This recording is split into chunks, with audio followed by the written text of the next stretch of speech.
Hello, everybody. So good to see y'all. We'll get started here in just a second.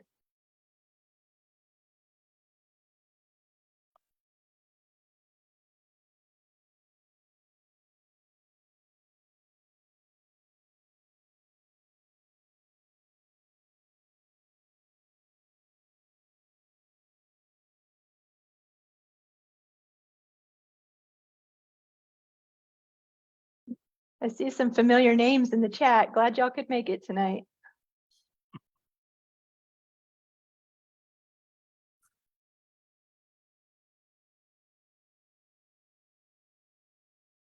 Okay, so I think we'll go ahead and get started. Well, there's still going to be some folks drifting in, but that's okay.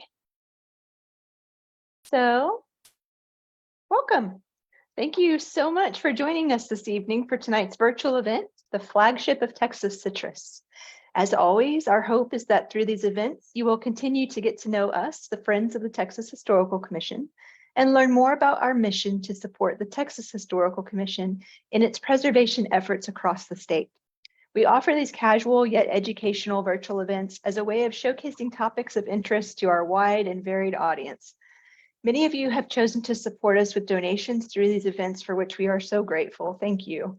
Every one of y'all's donations matters, and I get to see the little donation receipt for that. So I'm always grateful. Thank you. We also want to acknowledge our THC commissioners, our Friends board members, as well as some of our colleagues at the Texas Historical Commission who are here with us today. We're always happy to see you, and thanks for joining. I'm Christy Peliquin, the Development Manager for the Friends of the Texas Historical Commission, and I'm joined tonight by our Executive Director, Anjali Zucci. Anjali will be helping out over on Facebook Live, and so we're happy to have her over there. So if you've got questions and stuff on Facebook Live, feel free to chat with Anjali. And speaking of Facebook, if you haven't already followed us on social media, please do so. We would love to connect with you. This is also one way that you can find out about future events and other programming, like our next virtual event, From Hope Chests to Museums, How Women Saved the West.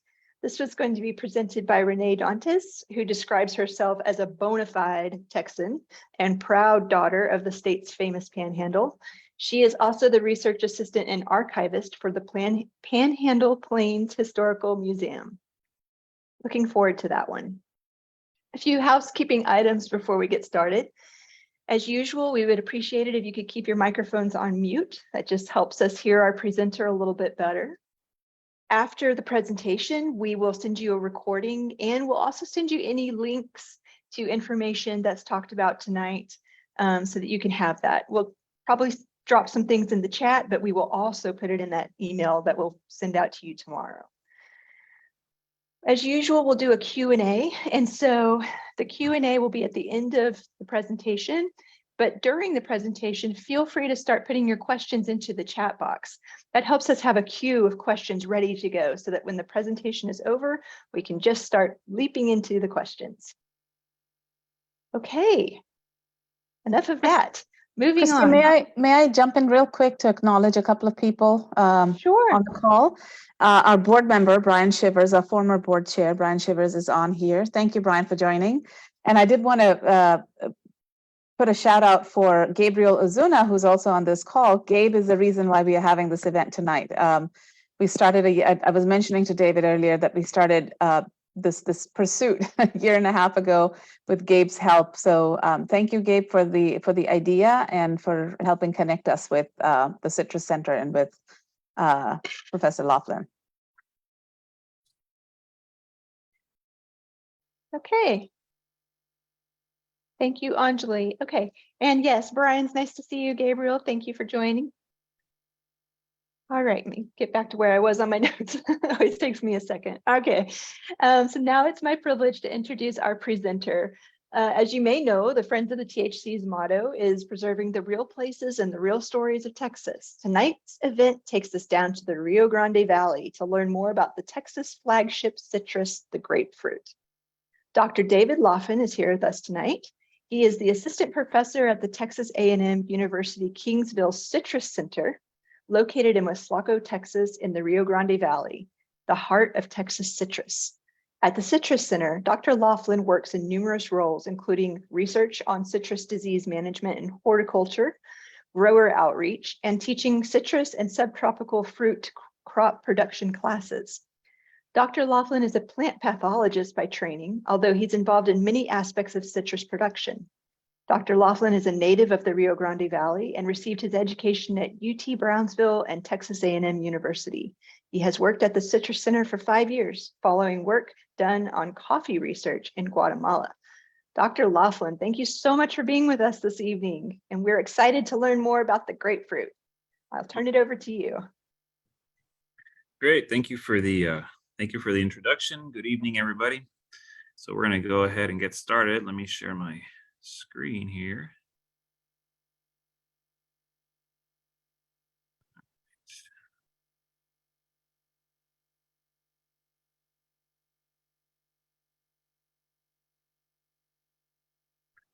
All righty.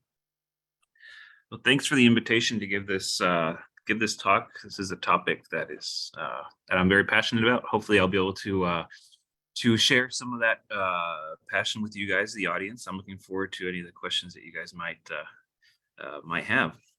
So we'll go ahead and get started. So first, it needs to be mentioned that the red grapefruit, and the reason that I was invited to give this talk, is the official state fruit of Texas. And we'll talk about the difference and why I'm saying red grapefruit and not ruby red. Ruby red is probably the most famous red grapefruit. And we'll talk a little bit about the history of the ruby red specifically and other red grapefruits. So you can see here some really nice photos of unaltered photos, I might mention, of grapefruit in the field, as well as a photo down below of Dr. Richard Hentz, who was the director of our center for 30 years, and he developed and really pioneered the red grapefruit in Texas. So, like Christy mentioned, I do teach a class on citrus and subtropical fruit crop production. And I always like to start my talks, my lectures, with terminology. And one of the very first questions that I ask to my students, and one question that they always get at the final exam, that they should be able to answer after spending a whole semester with me, is what are citrus?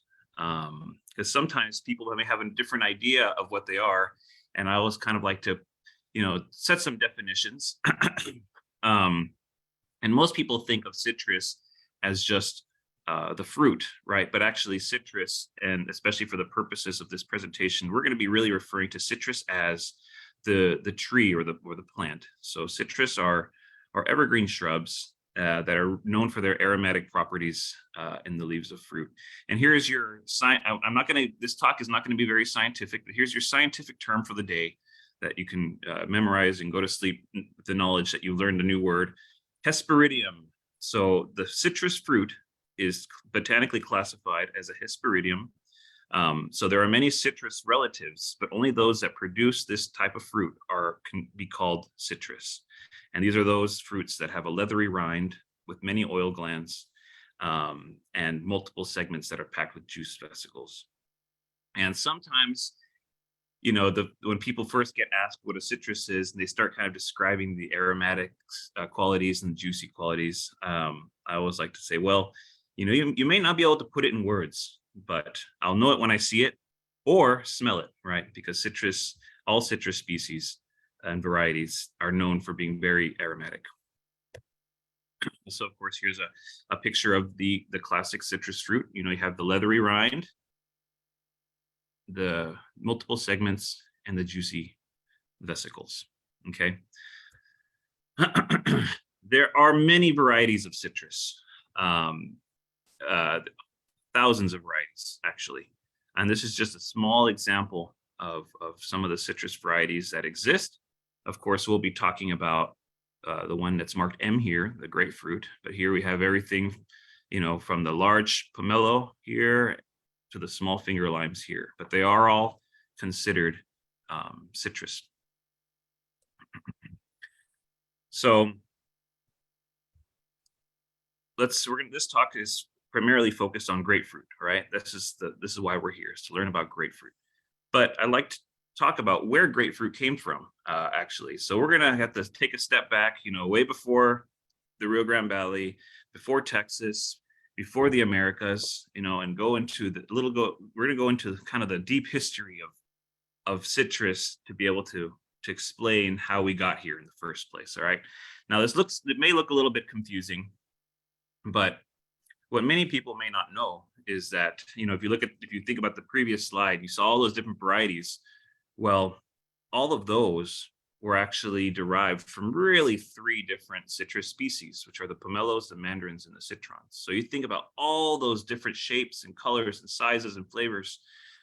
Those are all the result of really the mixing of these 3 different species, which is pretty incredible to think about it. I always kind of compare citrus to dogs. You look at the difference between a Chihuahua and a Great Dane, it's almost like the difference between a grapefruit and a kumquat, in that sense. You have this huge diversity that really comes from a relatively small background. All right. And so if we follow the arrows here, you can see that the grapefruit is actually a descendant of pomelo and sweet orange. All right. So that's important to remember. So the grapefruit is a hybrid of pomelo and sweet orange. All right. So we're going to kind of continue to follow this story. So when citrus was introduced into the Caribbean, there were different citrus varieties. And during an event of passionate pollination, a pomelo and a sweet orange cross-pollinated, and that resulted in the first grapefruit. Those grapefruits were then selected over multiple events to give us the ruby red. And I'll touch on this again a little bit farther down in the talk, but I just kind of wanted to show you guys all of the different events that had to occur for us to get to the grapefruit that we know and love. So why grapefruit? I'm sure many of you, I hope many of you, have looked at a grapefruit, held it in your hands, and thought to yourself, why? What does this have to do with grapes at all? Does anybody want to hazard a guess as to why we call grapefruits? Feel free to put your answer in the chat. Yeah, we'll see if anybody gets it.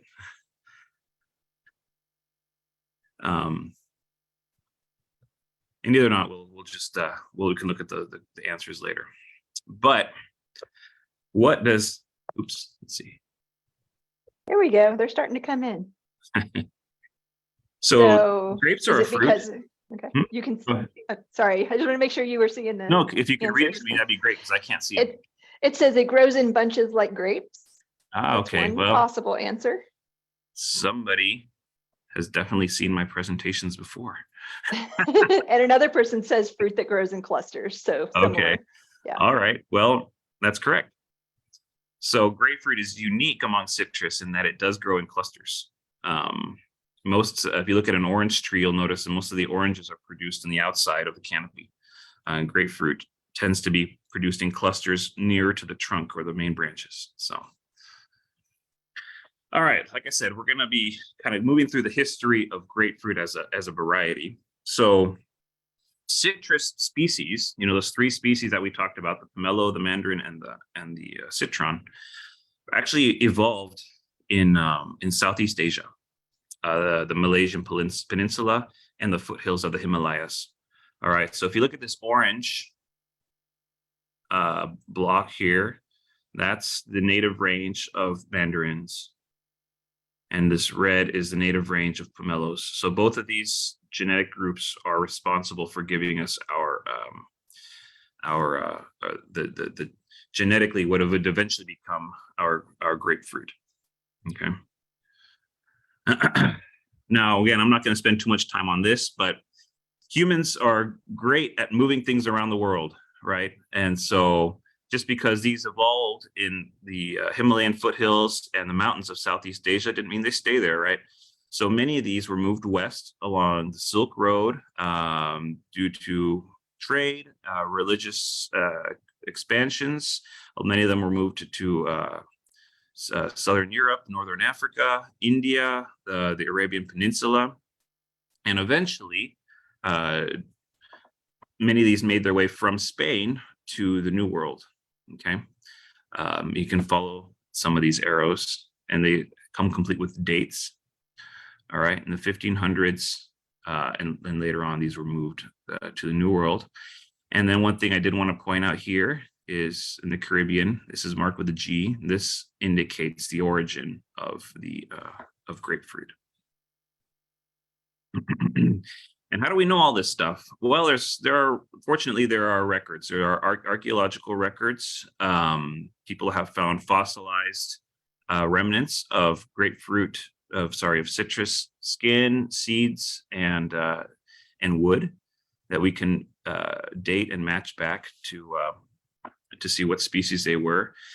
And there are other, human records. Fortunately, citrus has the quality of being a very beautiful fruit that inspires art. And so there are mosaics like the one seen here. There are paintings, there are carvings of citrus, and all these are very useful in kind of tracking and tracing the movement of citrus throughout the world.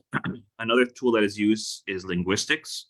In fact, the word orange can be traced back to its Sanskrit roots, and all along Southern Europe, Northern Africa, and the Arabian Peninsula from India. So during the Conquista and incursions into the New World, various citrus species were introduced by the Spanish into the Caribbean, and later into Mexico. And by the 17th century, citrus was widespread throughout the American tropics and subtropics, and especially the Caribbean. Here are some photos that you can see that were of very old trees that were propagated in the 1800s that occurred in Florida, which unfortunately they're probably not there anymore. But they became so prevalent that, in fact, some people centuries later were seeing citrus in the Caribbean and thinking that it had always been there, that it was a native species. And actually, probably the most famous of these is the key lime. When the key lime was re-identified in the Florida Keys, people thought it was a wild citrus variety, when in fact what it was a feral variety that had been introduced, centuries earlier, and had gone wild in a sense. And that's how well adapted citrus was to certain parts of the U.S.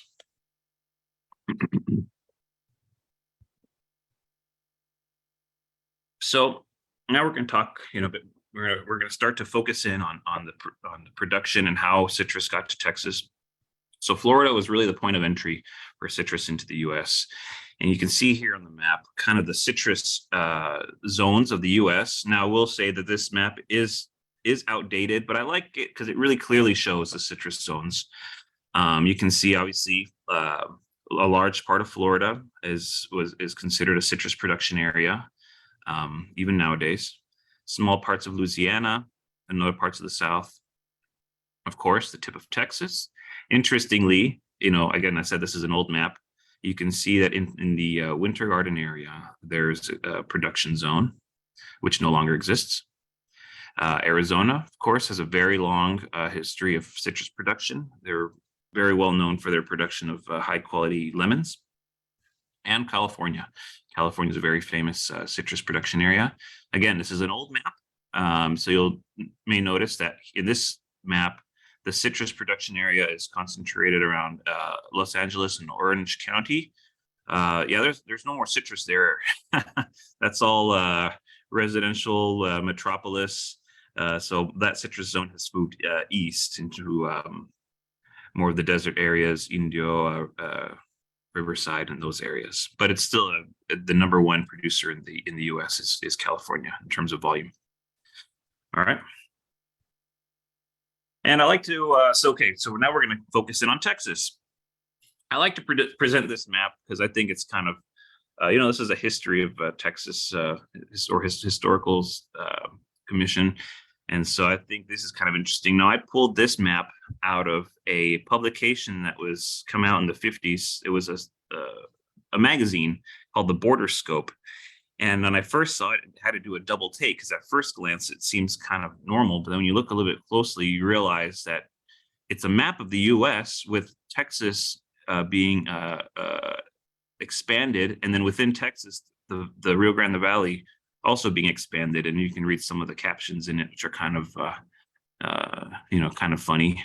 Fort Worth, cattle and boots, suburb of Dallas, or something like that. So, and the fact that it displays the valley as this metropolis makes me laugh, because the valley kind of looks like this now, but back in the 50s, it definitely wasn't as developed as it is now. So this is kind of a neat little map that I like to include to kind of show people who are not familiar with the Rio Grande Valley where it is. But keep in mind, yeah, definitely not to scale. So getting a little bit serious, this is the Rio Grande Valley. This is our citrus zone. This is where the majority of the productive acreage for citrus occurs. All right, and the lower Rio Grande Valley is considered to be these three southernmost counties: Hidalgo, Willacy, and Cameron County.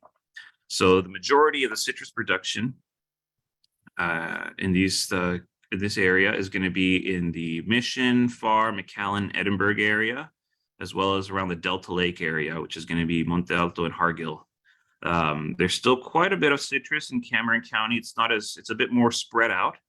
The oldest citrus areas in the Rio Grande Valley are going to be in Mission and in Bayview as well. All right, so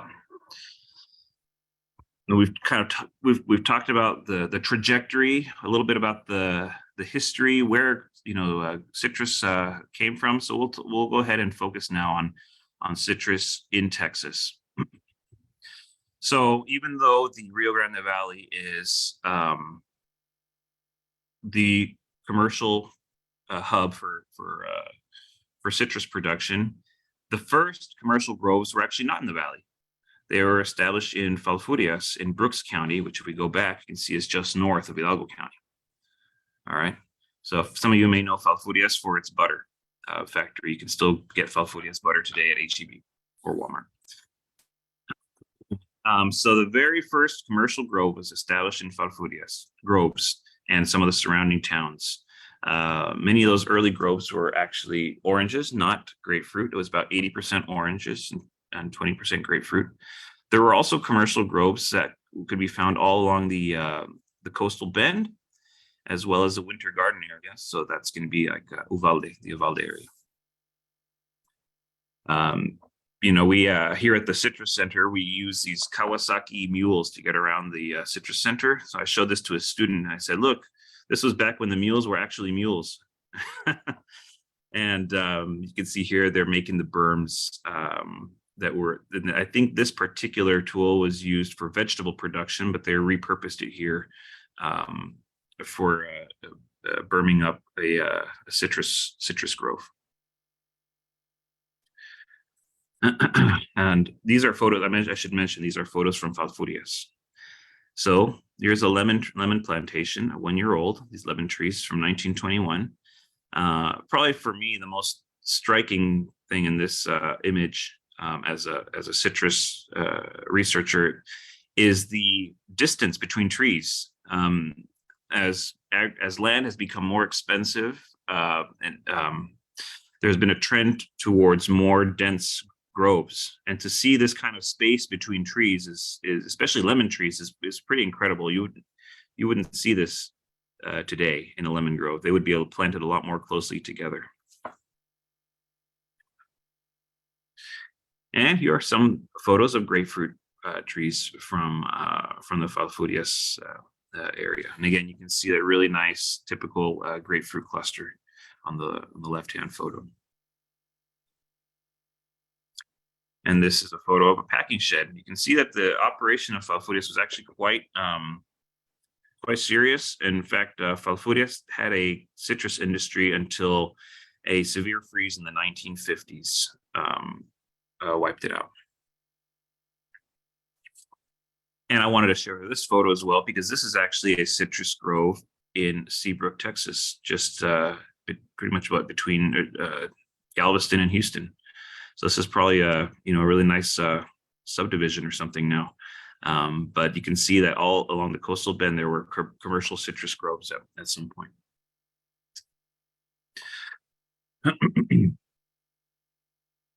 So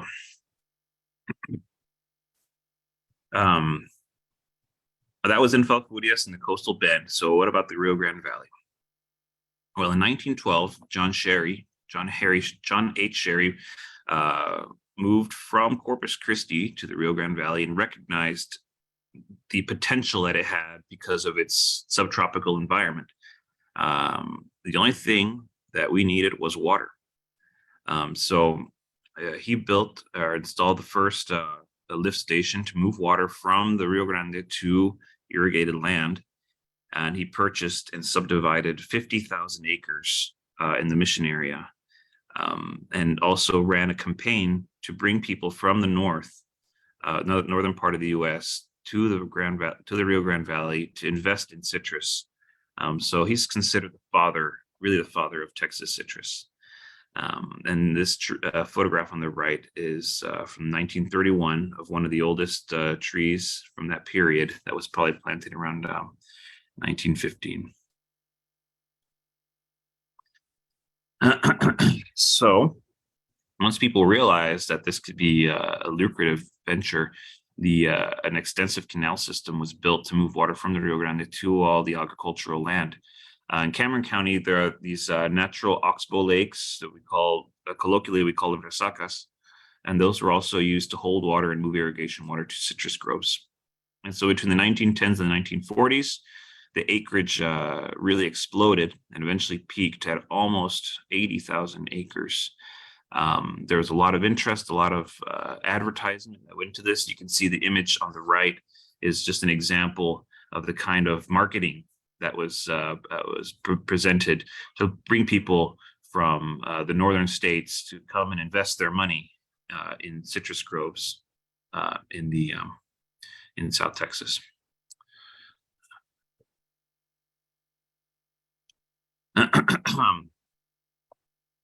Here's another example of the same thing. This is a postcard showing the Delta Lake Hotel near Monte Alto, Texas.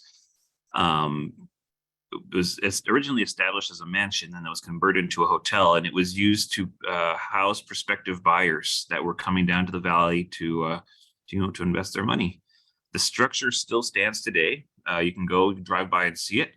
It fell into disrepair and disuse. I think it was back in the 70s. And those of you who are into haunted buildings might enjoy reading up about some of the history of this particular building. It is behind a fence. It's on private property, so you can't go tour it, but you can drive by and admire it. It's pretty impressive to see. So irrigation, again, without irrigation, we would not be able to have a citrus industry. Our environment here in the Rio Grande Valley is considered a semi-arid environment. We get about 20 inches of rain on average per year, but this varies from year to year. And those of you who have ever lived in the valley know that sometimes we'll get more than half of that within a couple weeks. And so it's not spread out throughout the year. So irrigation is critical for the agriculture here in South Texas. And the establishment of the irrigation system turned our scrubland into almost a jungle in some areas. In fact, you can see in this photo from 1918 the banana trees over here on the banana plants on the left. And it was a lot of work.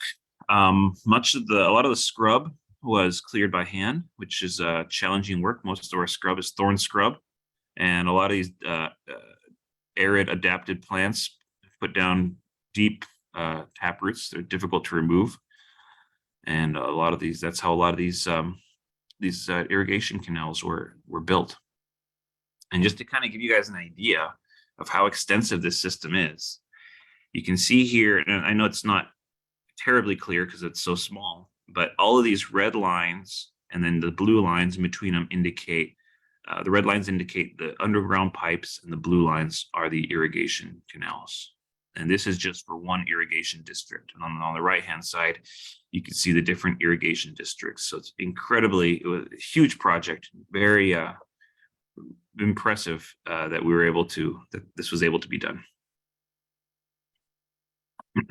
So we know citrus can grow in the valley. We know it's profitable. People are moving here and investing their money.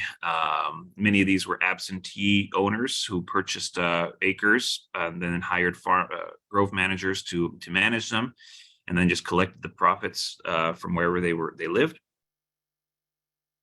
So this is how a citrus tree began its life. Now these are photos of something that you will never see again, which are in-field nurseries. So these are all baby citrus trees that were planted very close together and then were grafted in the field because of new regulations and the move towards better disease control. This is no longer permitted by state law, but this used to be commonplace for citrus nurseries, or these in-field nurseries. And those baby trees, once they grew up to a big enough size, were dug up and bagged, and they were taken to the field for transplanting.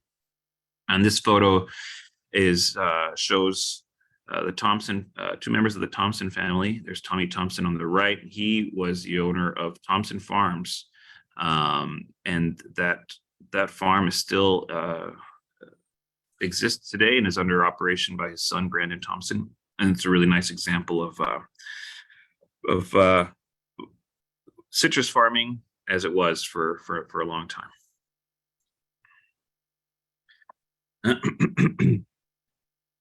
A common sight in during the harvest period. Now, a lot of these, some of the technology has changed.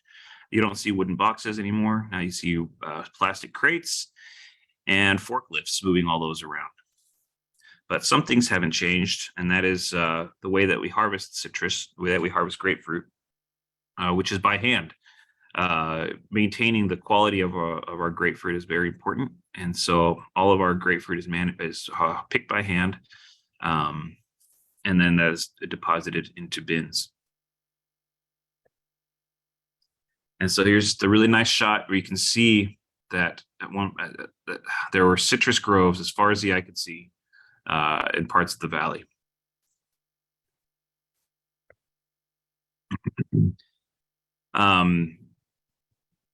The citrus acreage was so large that, of course, all of this fruit needed to be packed or processed. And so citrus associations were established throughout the valley, such as the Lake Delta Citrus Association and the Donna Citrus Association. They were all throughout the valley. Now, most of these, and we'll talk about the reasons why, have disappeared.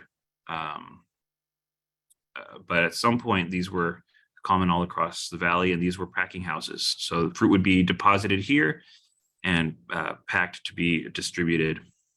This is the inside of a packing shed. So the fruit would go down these lines to be washed, sorted, and graded. And at that point, all the sorting and packing was done by hand. Now, much of the sorting is done using special cameras and computers that can run through the fruit very quickly, detect any blemishes, and reject that fruit. But back in the day, it was all done by hand. Now, there are machine packers, but actually a large part of citrus is still packed by hand to this day. There was a lot of citrus being produced in the valley. And not all of it was going to be destined to be a fresh piece of fruit in a supermarket. Much of it was destined to be processed. So canned and processed grapefruit products were a way to of ensuring that people had access to these products all year round, and in areas that were far, far away from the production area. At one point in time, 30 canneries existed in the valley, the largest of which was Texan in Westlaco. And it was at some point during its existence, it was also the largest fruit cannery in the world. And here is an example of the Texan brand. And this, I believe that there are examples of this in one of our local museums that have labels in Czech and German and other European languages, because they were distributed all as far as Europe, especially during World War II in the 1950s. As the industry grew, it required support and organization. So Texas Citrus Mutual was established in 1958 as a commodity group or a nonprofit trade association to serve the needs of the industry. Texas Citrus Mutual did and continues to be instrumental in the success of our industry. They represent the Texas citrus growers in Austin, in DC. They also organize industry-wide programs for the industry. They look for funding to ensure that we can do things like coordinated pest management and that sort of thing. And so they've been the voice of the Texas industry for since 1958.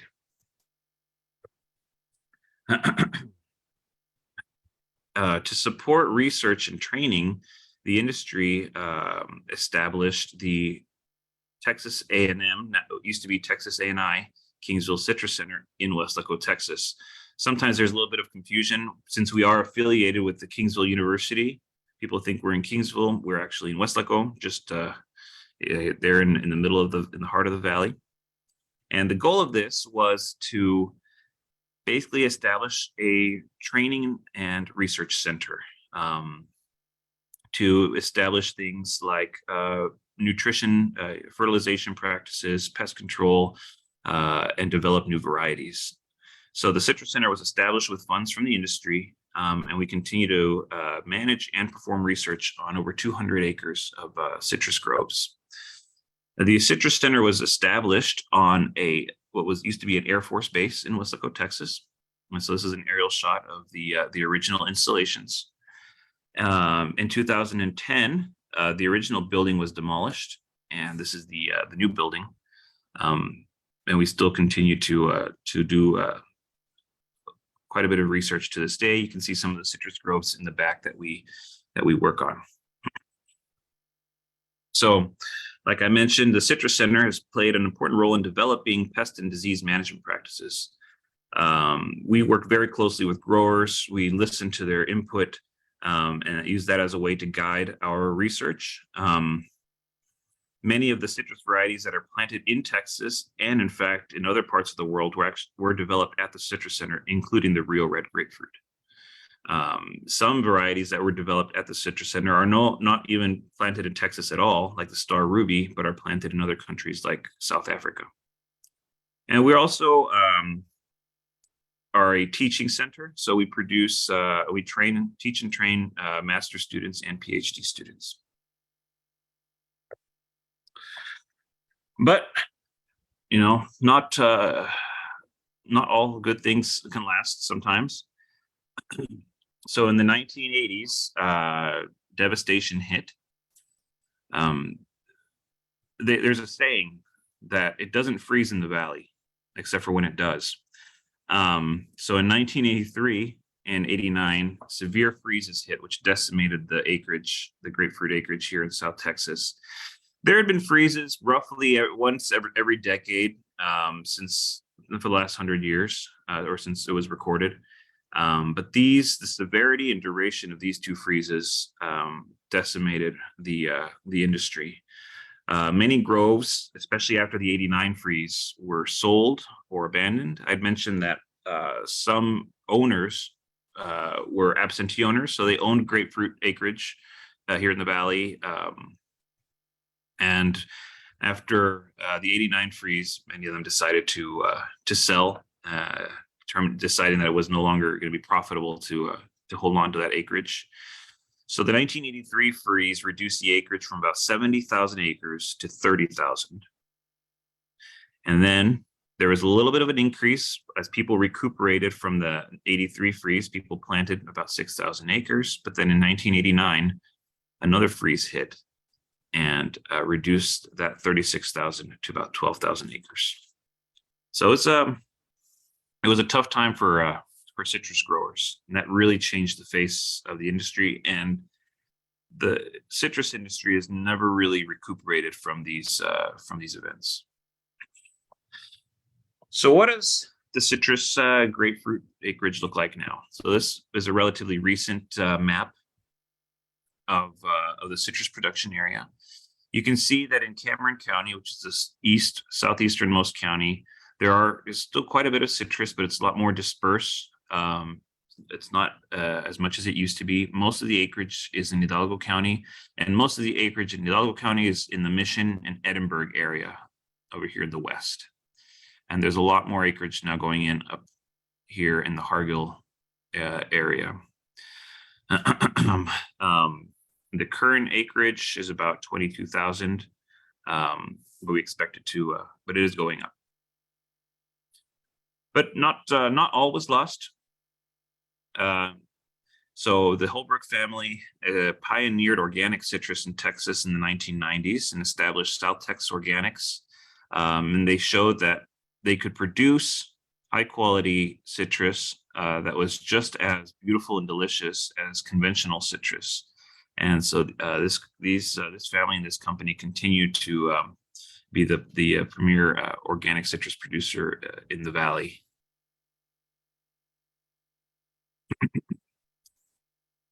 So it's been tough for our industry.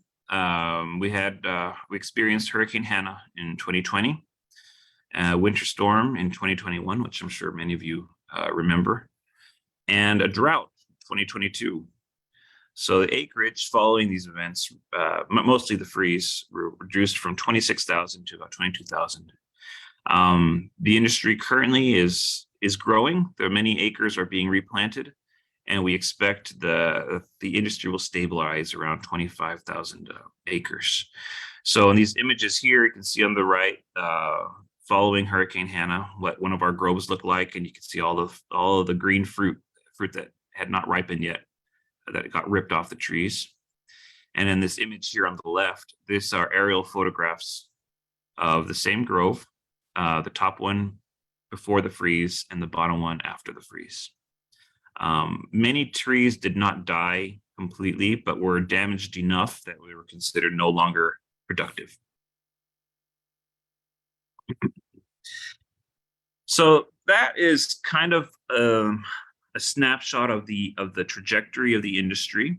But now I'm going to shift gears a little bit and talk about the red grapefruit. Where did this grapefruit come from? Because when most of us, especially those of us here in Texas, think grapefruit, we think red grapefruit, right? So we've seen this figure before, and we're going to take a look at it again, right? So I mentioned that grapefruit is derived from the mating of pomelo and sweet orange. And then that original grapefruit was then planted in Florida. And eventually we, through different selections, were able to arrive at the Rio Grande grapefruit, which is the primary grapefruit that we planted today. So we're going to follow this a little bit. So the original grapefruit was not red at all, or pink even. It was white. And some of you may remember these white grapefruits.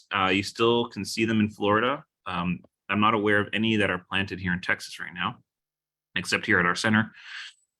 But the original grapefruit brought to Florida was white and seedy, very seedy.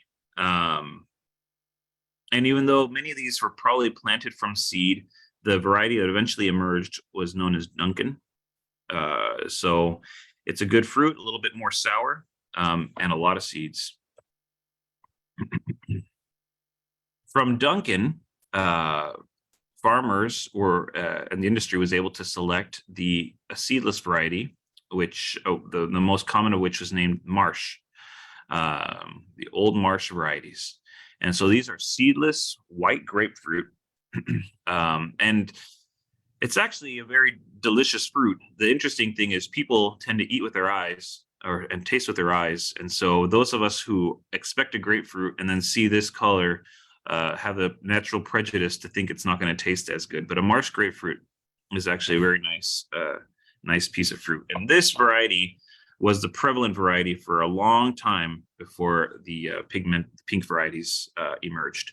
So these varieties were the ones that were planted in Falfurrias and in Mission at the beginning in the valley. In fact, if you remember some of the captions for those old photos that we saw from Falfurrias, some of those were marsh grapefruits.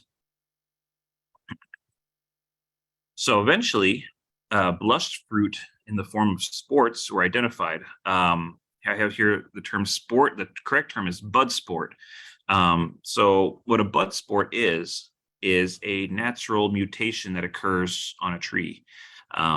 It's, you think about a tree or a plant growing, once in a while, something will happen as a tree grows, and that one branch will produce fruit that's a little bit different than the rest of the fruit produced on the same tree. And this is particularly common in grapefruit, actually. And so some farmers noticed that in their marsh grapefruit trees, they were getting these blushed fruits.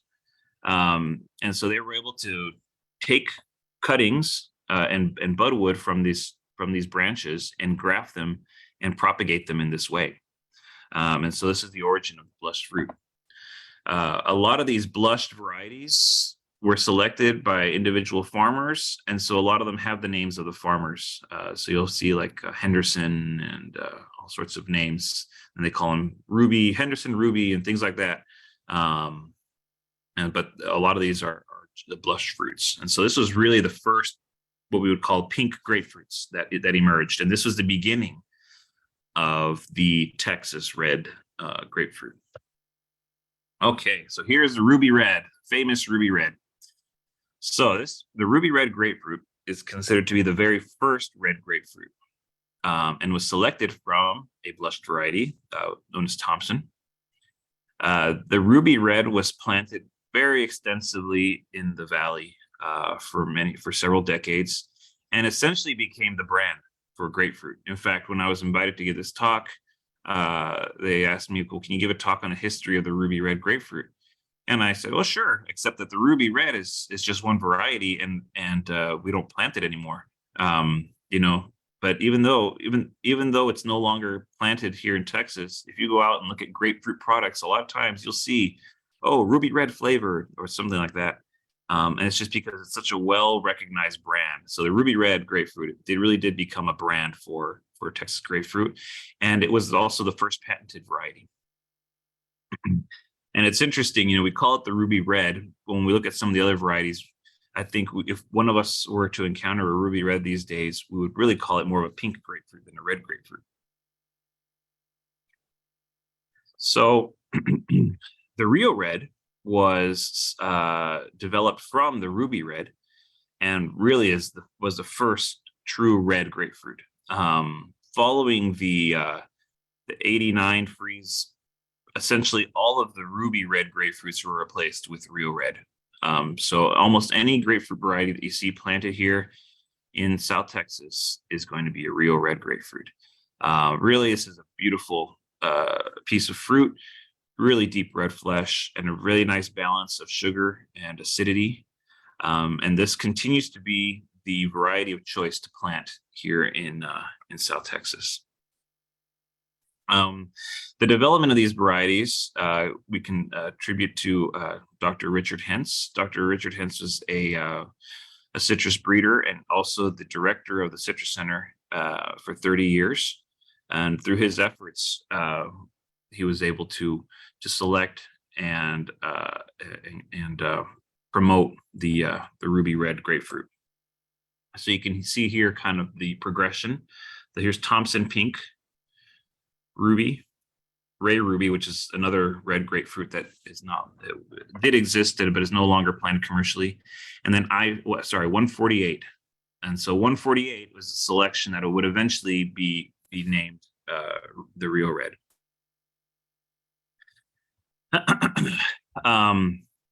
There are a couple other grapefruit varieties that are recently released or in the process of being improved that bear mentioning. So the Texas red, or TR1, was selected from Rio red, and just last year was released from the Citrus Center program. So the very first plantings of Rio Red will be going in, commercial plantings will be going in this year. You'll notice this from the photo in the middle that the peel is intensely red.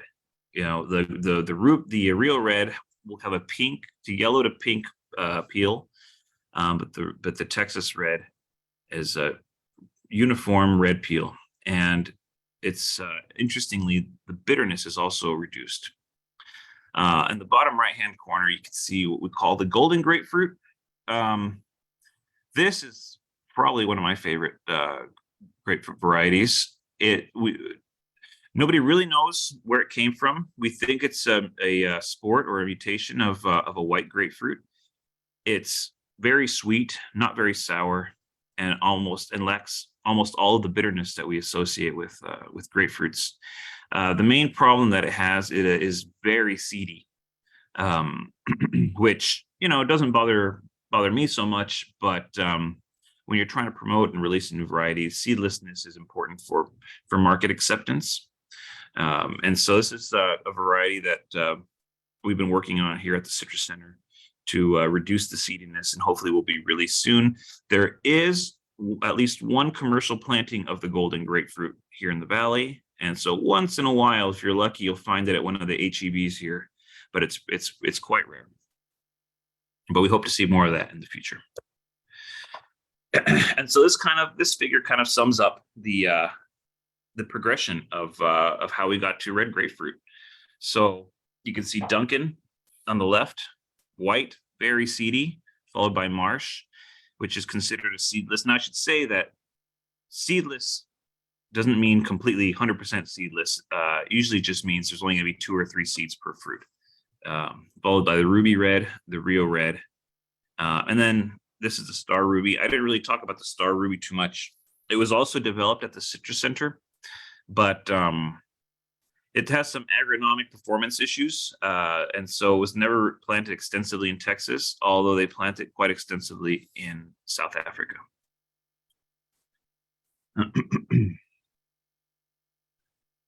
So why eat grapefruit?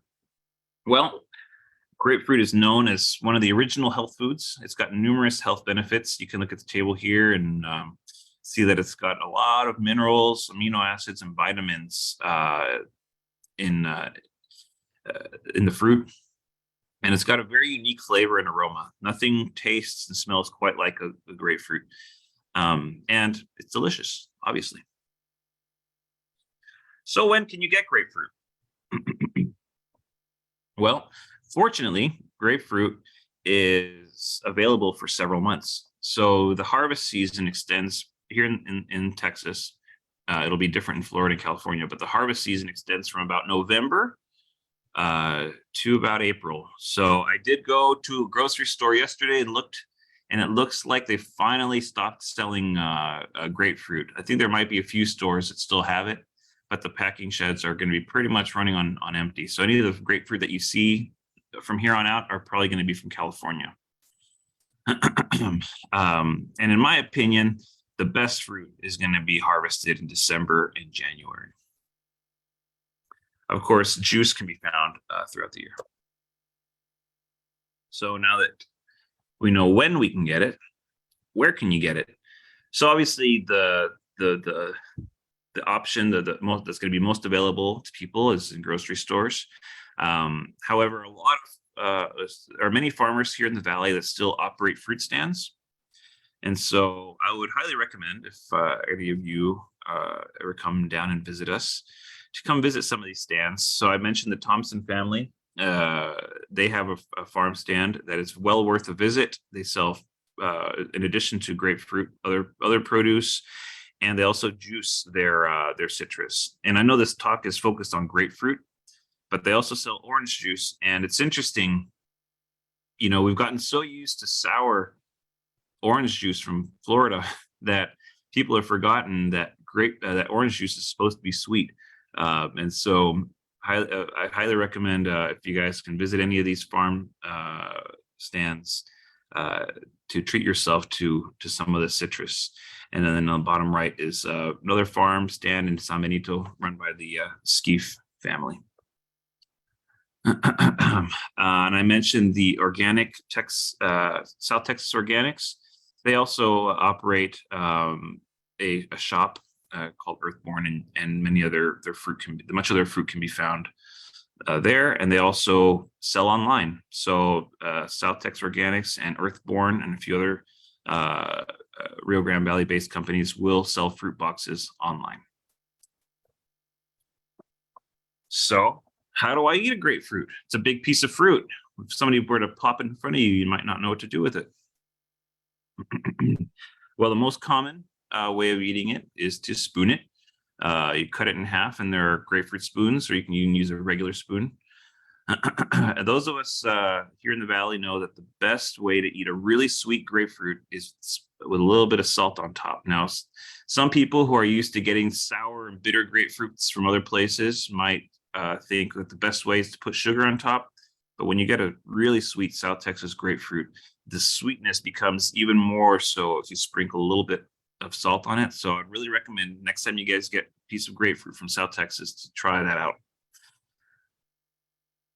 And, I don't really cook with it too much, but here's a couple things that I can recommend that you guys do. Grapefruit pico de gallo. The recipe's here. So if you guys get the link to this, you can look at it later. And, for after dinner, you can treat yourself to a paloma, which is basically a grapefruit juice and tequila cocktail. Perfect for our hot summer days. So what sorts of challenges and threats does grapefruit and our citrus industry face? Unfortunately, many of them. We talked about the effects of freezes, right? We know that freezes in the 80s are responsible for the the drastic reduction in our acreage. This photo here on the left was taken after the 21 freeze. Sorry, the video on the left was after the 21 freeze. I'll play that again. It looks like a normal fruit, but this is a fruit that had been frozen solid and is now soft and mushy on the inside. So in addition to damaging the trees, freezes would also drop the fruit, even if it doesn't damage the tree. The image here on the right is a strategy for protecting trees from freezes. Now, this is something that you won't see anymore, mostly because of labor costs, but people used to bank their trees with soil or cover them completely. And what's done here on the right-hand photo is covering the trees with sugarcane stalks. There are a few other strategies to protect trees, but you don't see things like this anymore. Of course, we have many pests, insects and mites and all sorts of pests that affect citrus. A lot of management, a lot of money goes to protecting our trees and our fruit from these pests. And there are pests that'll affect everything from the flush and the shoots and the flowers all the way down to the roots. And this is just kind of a general, just a snapshot of what sort of things can affect our citrus. And of course, there are diseases as well. Probably the most famous of which is citrus greening, or HLB. This disease is almost single-handedly responsible for devastating the Florida citrus industry. The projected production for Florida citrus this year is about what it was, I think, in the 1930s. They've backtracked in terms of production. It also reduces the quality. So this Florida citrus industry is definitely in trouble, and most of it is due to this disease alone. And then there are other diseases that affect the fruit aesthetics and damage the leaves. And on the bottom left, you can see a video of a little nematode, and these little guys will also damage citrus trees. Urban expansion. You can see these two aerial images. This is the same parcel. 1995, it was a citrus grove. 2022, it's Walmart. And this, unfortunately, is the story all over the valley. You used to be able to drive down the highway and there was citrus on both sides, and now it's a Chase Bank or a car dealership or a Walmart. As more people move to the valley, and the valley continues to grow. It's become more of an urban area, and a lot of the agricultural land has moved farther north or closer to the river. And so we've had to deal with this, and the way we're dealing with it is to try to increase production per acre. I mentioned in that one photo about the spaces between the lemon trees and how far apart they were. Well, nowadays we try to see how many trees we can squeeze in an area to try to optimize the production per acre.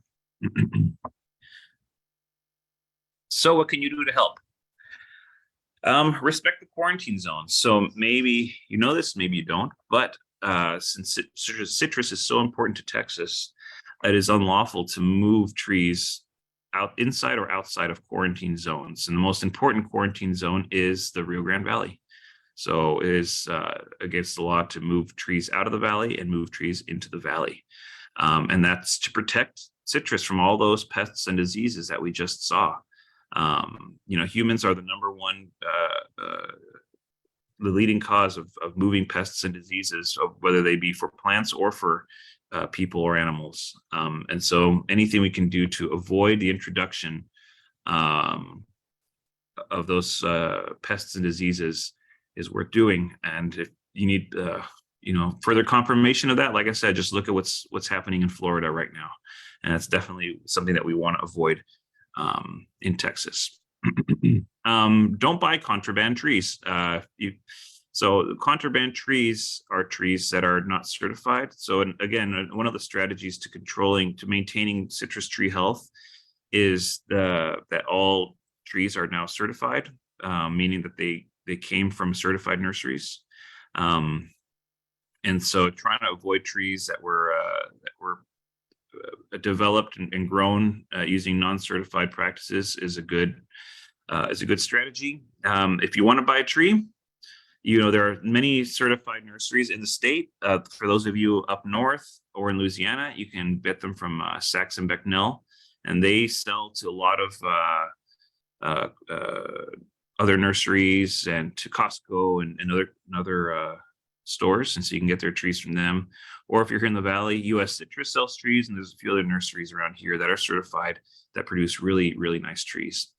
And of course, buy Texas grapefruit. One of the best ways you can support our industry is by buying the fruit.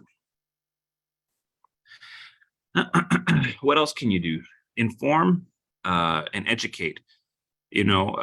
Teaching young people where our food comes from and ensuring that they grow up to be responsible stewards of our agricultural and natural resources is really important. And one of the biggest problems we have is an aging farmer group. Nobody wants to be a farmer anymore. Nobody wants to work in agriculture anymore. And so informing and educating people is one of the most important things you can do to help not just the citrus industry, but the agriculture in general. And that's my time.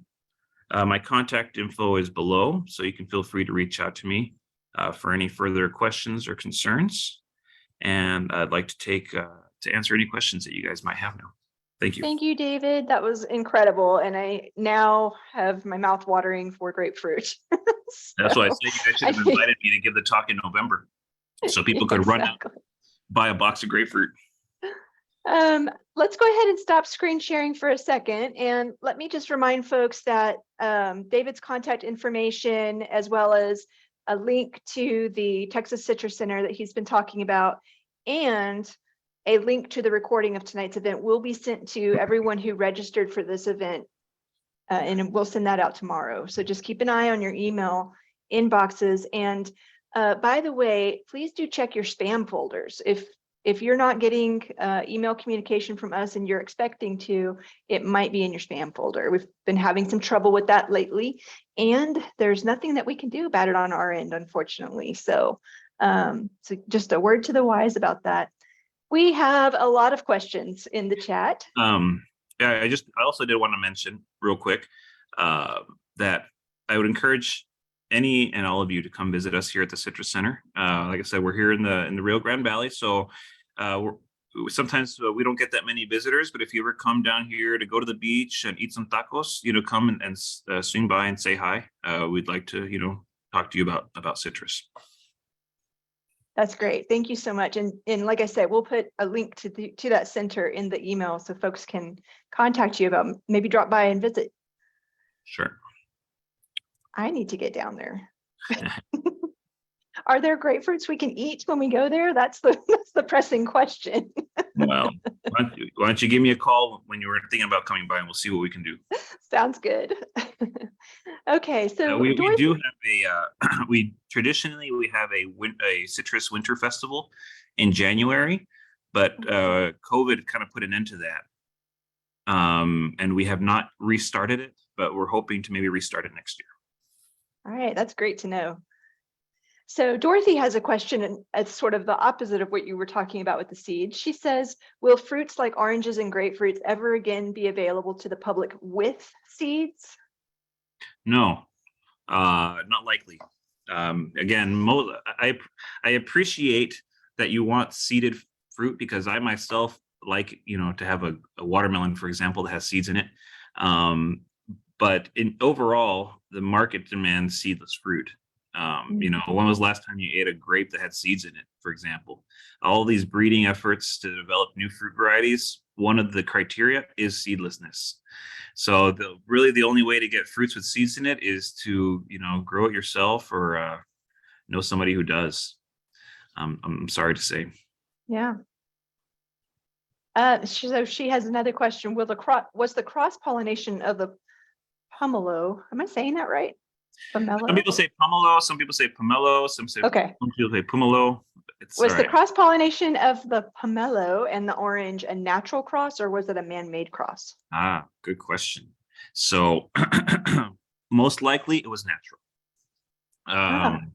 Yeah, it was probably facilitated by an insect, because the pollen is not airborne, but it was, and in fact, most citrus varieties for thousands of years were probably natural crosses. Only recently were they man-made. I loved the whole interesting back when you were putting the slides of the mosaics and talking about the linguistics and the history of the grapefruit being traced that way. It was so fascinating. Okay, so there's a question that's not quite grapefruit based, but we'll see if we can answer it anyway. Susan's asking, what was the Air Force Base called in Waslaco? Do you know? Okay, yeah. I do not know. He is the grapefruit specialist. I can probably try to find out, but I'm not sure. Okay, well, we will stay tuned for that one. Okay, so then Norma says, what makes the star ruby more desirable for growth than Africa? So I didn't really get into the details about why star ruby is not very productive here, but part of it is it was not very well adapted for the environmental conditions, and it especially has this one characteristic that we call alternate bearing, and you see this a lot in pecans. Those of you that are familiar with pecans, that one year there'll be a huge crop. You think, well, what am I going to do with so many pecans? And then the next year there'll be nothing.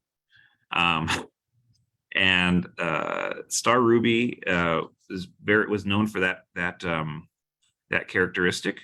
And so the environment in South Africa, the growing environment, is much different than here in the valley. It's almost more of a Mediterranean environment, and so it's less prone to that alternate bearing in South Africa than it is here in the valley. Wow, that was a great question. Very interesting.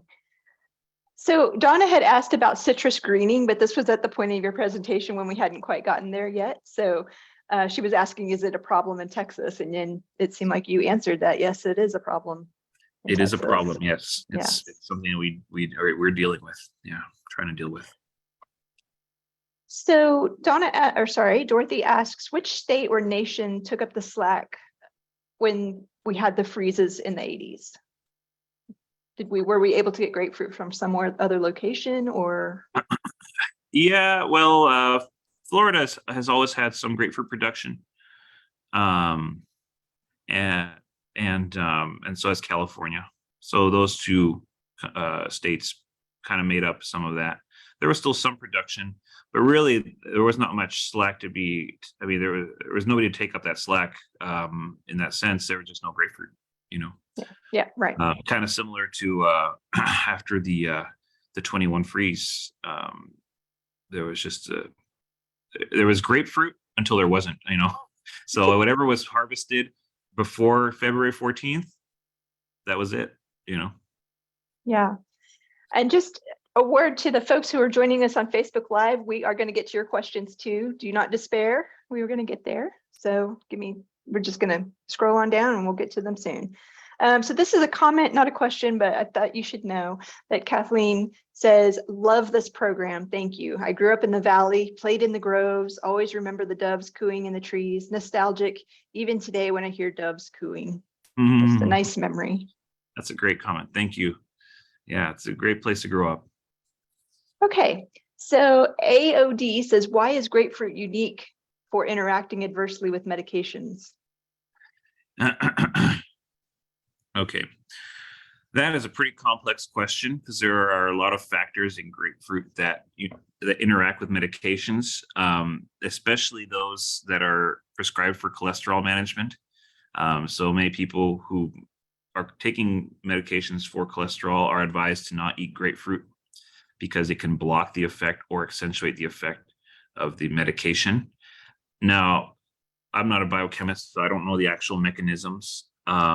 If you're curious, I can share, there's a review paper that came out recently that really goes into the weeds about those interactions. And also there's some recommendations for people who are on those medications and how much grapefruit you can eat without affecting your medication. You know, so you don't have to give it up completely. There are amounts that you can eat. And so if people are curious, I can go ahead and share that article with you and you can share it with the group. Sounds good. Gabriel, I see you have your camera on. Do you want to pop on and ask the question about the grapefruit pie? Sure. Hi, David. Great presentation. So yes, I'm curious. What is your take on grapefruit pie? Because it seems to be you either love it or you hate it. Yeah, I don't I don't care for it much. I mean, to be completely honest, why make such a great thing less great? In my opinion, for me, the best thing is to go out to the grove on a cool December morning and eat it right off the tree. To me, that's the best way to eat a grapefruit. I've had grapefruit pies before. They're fine. I prefer a lemon meringue, I think. If we're talking about citrus pies. I need to try this. I have never tried a grapefruit pie. I'm going to have to check this out. I think we have a recipe we can send you. Oh, that'd be great. That'd be fun. Gabriel, what's your opinion? You got to be a little bit careful and with the pico de gallo too. The bitter compounds in grapefruit are concentrated in the pith and in the skin, and so you make sure you get rid of all that before you put it in a pie or anything like that.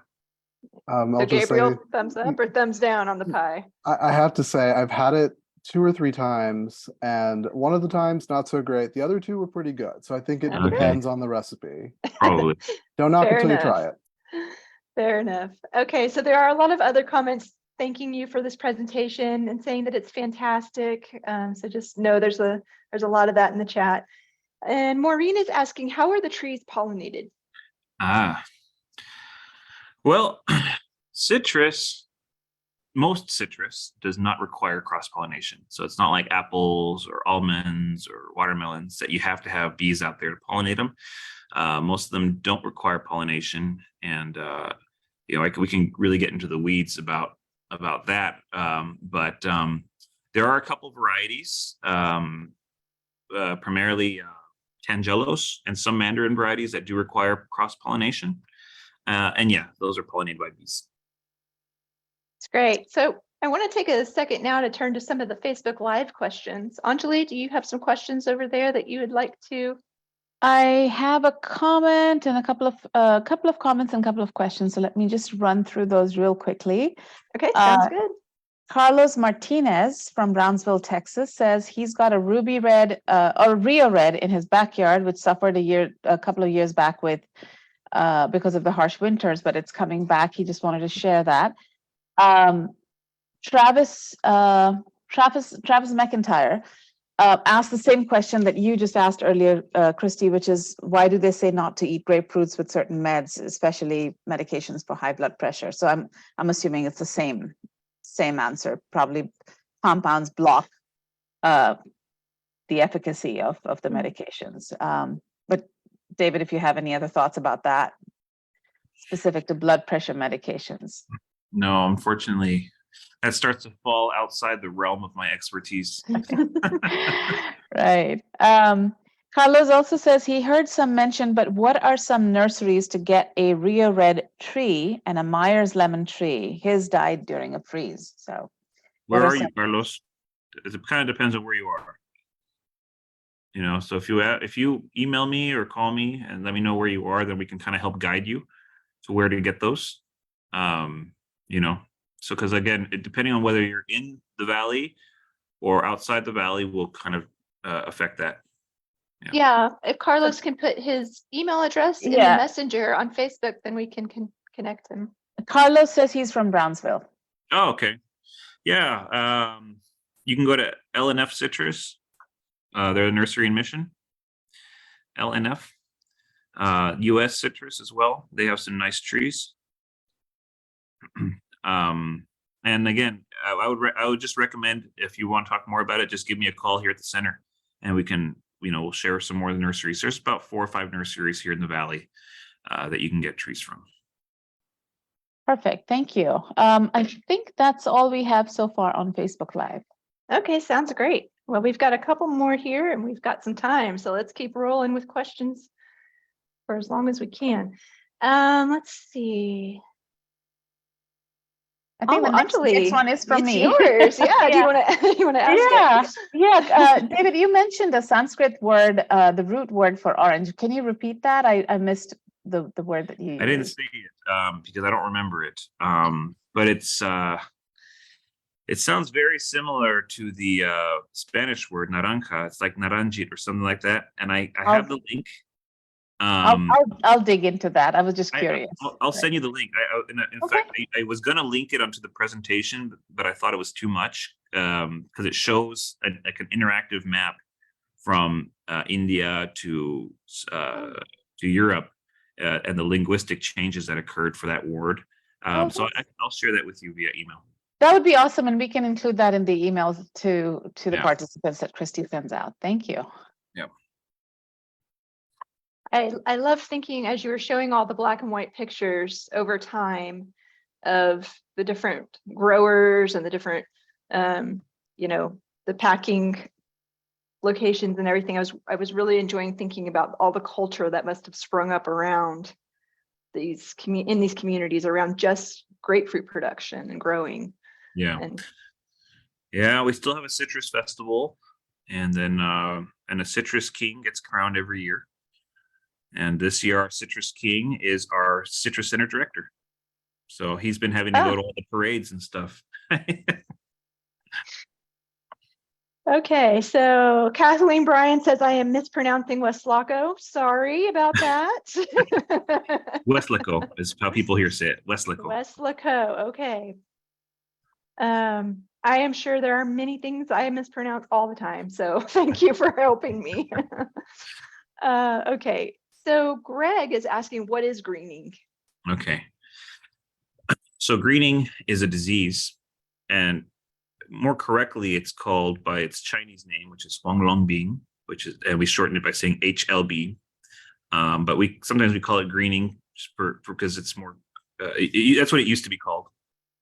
But basically, it's a disease caused by a bacteria, and the bacteria can kill the tree. And it can also causes the fruit to ripen incompletely. So if you want, I can share the screen again. We can take a look at it so you can see. Let's see here. Where are we? Zoom. And it's a pretty big deal. Like I said, in Florida, where it starts out with not letting the fruit ripen, and then eventually it kills the tree. Let's see here. Share.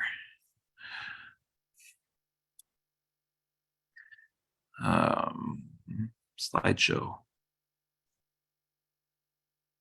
From currents. Let's see. I lost my mouse. Mm. Uh-oh. Well, maybe I won't share it. But, Yeah, and they'll have a link to this tomorrow, so my okay. Well, suffice able to to- say, it's a disease, a bacterial disease, and it's transmitted by an insect. Again, it affects the productivity of trees. It affects the fruit quality.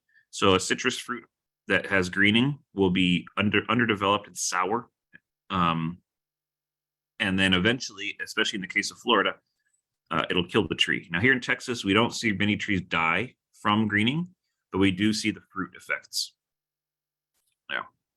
gotcha. There's actually several people commented about greening in the chat, so It's a big I deal. think, yeah. So Brian's asking, why aren't the ruby red grapefruits? Why are ruby red grapefruits no longer planted in Texas? Well, the market was demanded a redder fruit, and so when the Rio was developed, which is more deeply colored than the ruby, it basically replaced the ruby. And the 80s freezes really kind of facilitated that, because when people were replanting in the 90s, they all replanted with Rio. Oh, So it interesting. really is just a color preference Hmm. based on market demand. Mhm. So Anna Maud is asking about the impact from the recent freezes, the 2021 freeze and the 2023 freezes, and how did those compare to the ones in the 80s? Well, the 23 freeze, I guess you're talking about the 22 freeze because it happened in December. We had a 23 freeze up here, but I don't know if you guys had. Yeah, we didn't. It didn't do much. It didn't. Yeah, that one we braced for it. We had a few growers bank their baby trees, and kind of we were holding our breaths, but fortunately, we were able to shake it off. 21 freeze is pretty bad. Obviously not as bad for us here in the valley as was for those of you up north. It was really bad up in the big cities. Here in the valley, it wasn't that bad, but it was bad enough that we did suffer. Whatever wasn't harvested by the time the freeze hit was lost, completely lost. There was a lot of dieback, meaning that entire branches of trees died. A lot of them times the trunk survived, but the branches died, and so there was no production. And so the following season, we had about a third of our normal production. And this year as well, we're still seeing some effects, some residual effects. We anticipate that next year we will be back into our normal production. And of course, the acreage was reduced by several thousand acres. Oh, no. Great question. But I should say it was not as bad as the 80s freezes, right? It was bad, but it wasn't that bad. Gotcha. Okay. I think we're down to our last question, which is from Susan. And she is asking, do you think the first yellow grapefruits tasted good? Did the red color change the flavor? The flavor is different.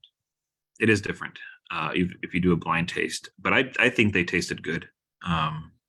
The first white grapefruits or yellow grapefruits, yeah, they're nice. They're great. It's a good fruit. Sometimes people have a bad association with them because the only white grapefruits you're going to get these days are from Florida. And Florida grapefruits are just not as good as Texas grapefruits. And it's not, I'm not trying to bash Florida at all, but part of what makes a South Texas grapefruit sweet is our environment. So during July and August, when we're over 100 degrees here, that stress makes the sugar accumulate in the fruit. And then so that our really hot summers that they don't get in Florida are really important for the quality of our fruit. And so regardless of the color, our white grapefruits are really quite nice. So if you've ever only had a white grapefruit from Florida, you might think they're not very good. But if you ever have one from Texas, it's pretty good. But you won't ever have one because nobody grows them. Although there is interest, actually. There's some people who are thinking about about planting some acres of white grapefruit, so you might see them pop up. I'm looking forward to the golden grapefruit. That sounded Oh, amazing. yeah. I'll tell a story about that one if we have a minute. Yeah, go ahead. When I first started here at the Citrus Center, I was with the farm manager. We're going around looking at the groves, and we looked at the Texas Red, and oh yeah, we tasted it. Yeah, it's very good. And he said, "Let me go show you my favorite fruit."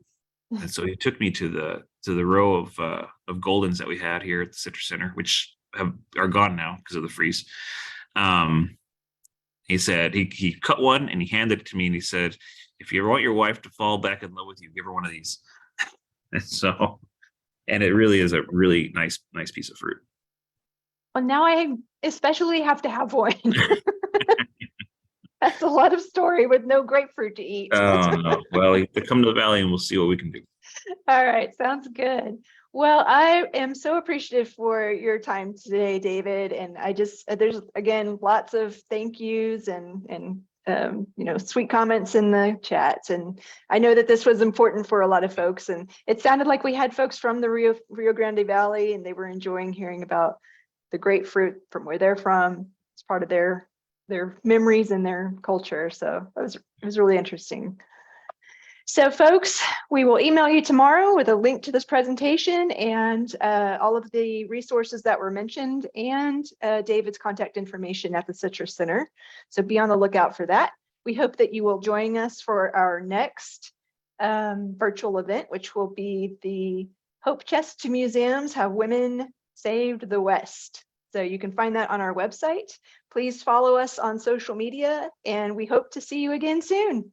Take Christy, care. if I may just put a shout out to our folks, our friends on Facebook Live, please send your email address to me through a direct message so we can include you in the email that Christy sends out tomorrow. Thank you. Right, because our emails go to the folks who clicked to register and actually registered for the event, which is why we always recommend that if you're going to join a virtual event, please do go ahead and register. That way you can get your follow-up email from me, which I know you're just waiting for.